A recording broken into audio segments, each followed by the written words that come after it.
First take, everyone. We made it. It is Friday. We got a big football weekend for you this upcoming weekend. Good morning to Ryan Clark, Cam Newton, and Stephen A. Hi, Stephen A.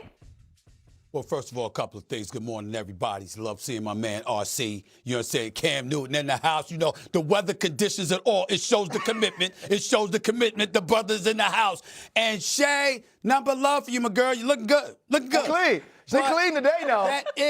That is the same color blue that I had on yesterday. You could tell the world, yo, Stephen A. was looking kind of fly in that blue, that royal blue that he was rocking on Thursday. So I decided to wear it on Friday. That's all I got to say. That's right. I did copy the exact same outfit. Ryan let me know the minute I walked in. Why didn't you wear that yesterday to match Stephen A? He let me know the minute I walked in. So we're just going to keep it going. Whoever wants to royal blue on Monday, join on in the party. I got dibs next. Okay, you got Monday, you'll come with it. I'm actually already packed for it. I think I am wearing it. Okay, perfect. We'll go one at a time down the line. Let's go to what we're going to see this weekend. The Pats and the Broncos are going to square off in the AFC Championship game in Denver on Sunday. The Broncos beat the Bills in a thriller, while the Pats have beat the Chargers and the Texans, and now will face a Broncos team without Bo Nix, but with backup Jarrett Stidham under center.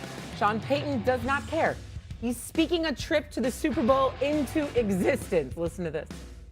Look, for about the past month, you've had a message to fans every single week about noise. Do you have a message for them this week with it being the final game? Well, they're going to have plenty of rest after this one, 2 weeks. Not that you guys need any extra motivation, but did you see the Sean Payton quote insinuating that Denver fans will have some extra rest for the Super Bowl?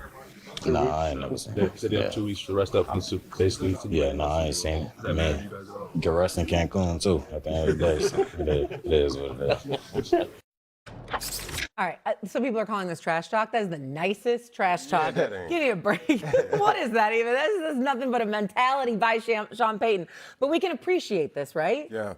I mean, you want to talk about trash talk? I mean, let's go Sean Payton, Russell Wilson. Like, that's the trash ignition, or that's how you ignite trash talk. Well, this right here is almost manifestation. You know, you look at the dynamic of Sean Payton, he understands that he needs an extra oomph from his team. You know, not having your starting quarterback, having Jarrett Stidham at your disposal, and then you have an individual, you know, in Boutte in this situation where, is it? You know, nobody's expecting, you know, Denver to kind of make noise in this type of game, giving the unforeseen circumstance. Man, Sean Payton doing exactly what Sean Payton's supposed to do. Sean Payton is speaking from the perspective of production, while Kayshon Boutte is speaking from the perspective of potential. Sean Payton is coaching now in his 4th conference championship. And the thing he did after the game, in the post-game press conference, when he announced that Bo Nix was hurt, he started to speak life into Jarrett Stidham. And this is the same thing he's done all year. Jacksonville, small market team, last week saying the crowd needs to be loud as soon as they get into the huddle. And now he's saying, I need you to be loud again, and it should be okay to be loud, because after we win this game, you'll have 2 weeks before we need to hear you again in Santa Clara. And if you Kayshon Boutte and they bring this question to you, you can't just be like, oh, okay, we'll see what happens when we play the game. You like, nah, we didn't sit Justin Herbert and them, they in Cancun, Barbados. Right? They own the banana boats, right? We sent the Houston Texans and them, C.J. Stroud. Jet skis. They jet skiing next to the banana boats. And also, we can go on send Jarrett Stidham, Sean Payton. We know you got all this money from winning championships in New Orleans. We can send you wherever the hell you want to go to. Tugboat. Sean Payton is saying, look here. I believe in this team. I know we need a little extra, and so I'm going to say publicly that I believe in us. And my track record says I can still go out and win. I say. That last point right there. Stop it right there. That second to last sentence is called the penultimate sentence that you threw out there. Here's that's a new word for you, Cam. You know, penultimate, next to last. Okay. By the way, the outfit is looking fly. I like the tie with the jacket and the whole nine. I like it, my brother. I like it. Appreciate it. Once I fit off. That second to last sentence that you threw out there. I know we need a little extra. That's where I'm going. That's why Sean Payton opening his mouth, because he know he got Jarrett Stidham behind center. You're saying you're gonna need all the help you can get. That's what that's about. We ain't losing sight of what the circumstances are for the Denver Broncos.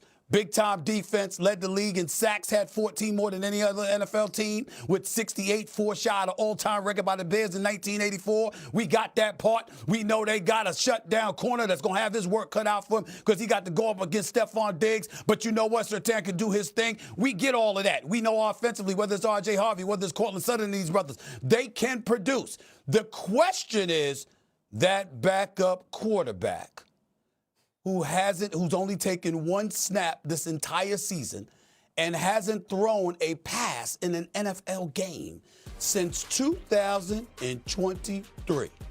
That's what this is about. So Sean Payton knows what the circumstances are better than anybody. He ain't going to bow down to the New England Patriots. He's innovative. He's a phenomenal offensive play caller. He believes that he's got a team that can get it done. But the bottom line is these ain't normal circumstances. He's got a situation here where you got a Stidham in the situation where he's throwing a pass for the first time all season long in an AFC championship game. Elijah Staubach, 1972. Before that, the only time that happened was George Blanda in 1956. Okay? These are adverse circumstances. And the Denver Broncos are fully aware of it. That's why Sean Payton is talking about that. It's motivational. It's uplifting. He is doing his job and then some. Props to him. But the reality of the situation is he know what the hell he walking into that AFC championship game against. And he know they're going to have to step up and handle their business in an elevated way. Because I got a backup quarterback. They ain't thrown a pass in over 2 years. Well, the good news is it will be at elevation because it is in Denver. So that's positive news. We do know a lot about everyone on the team except Jarrett Stidham. Except for someone that's sitting at this desk right here. Stiddy! That would be Cam Newton because him and Stiddy were teammates in New England. Stiddy. So can you please enlighten us and tell us what we should expect from this Broncos team and from his quarterback play on Sunday? So for people to understand our dynamic, right? Jarrett Stidham obviously went to Auburn, transferred there from Baylor. We had the opportunity to be coached by the same guy, Coach Gus Malzahn. And during my time in New England, Jarrett Stidham was always the one with him and Brian Hoyer. They were always prepared, always understanding who the mic is, understanding the verbalization of the playbook, and just riddling off plays, finishing plays before it's even coming in. He was always the guy that guys would go to check their answers. Hey, am I right here? Hey, what do I got right here? The issue was, how does it translate to the game? Then you start to say, hey, how does Jarrett Stidham handle the what ifs? What if his first option is not there? What if the pocket collapses? What if it's not a perfect situation for him to be good? Great. That's my biggest question mark. And understanding, does he have the skill set? Yes. Can he make all the throws? Yes. But it's something that is about the what ifs that concerns me the most as this game approaches. That's the cool part. It's the what ifs. Jarrett Stidham has no expectations. Nobody knows how this is going to look, including the New England Patriots. That's what's fun. What Cam left out is, right, as Cam, huge recruit, thought of highly talented. Do you know where Jarrett Stidham was ranked when he was coming out of high school? He was the top dual threat quarterback along with Kyler Murray. Do you know where Jarrett Stidham was on Mel Kiper's big board headed into his last year at Auburn? He was at the top.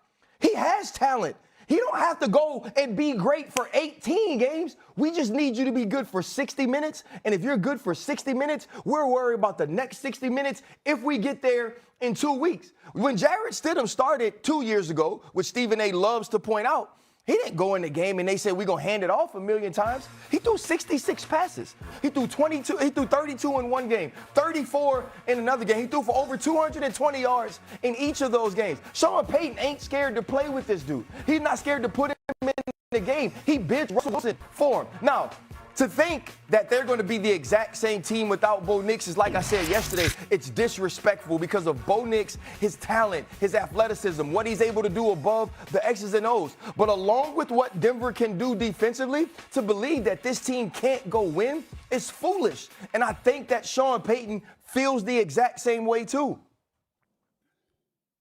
Well, that sounds nice, and I get where you're coming from.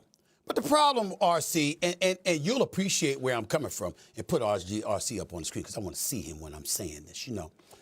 There is a defense that Jarrett Stidham has to go up against. Yeah. There is a brother coaching that defense, Terrell Williams. We ain't mentioned him all year long. Reunited with Mike Vrabel, used to be with him in Tennessee. This man has done a hell of a job with a defense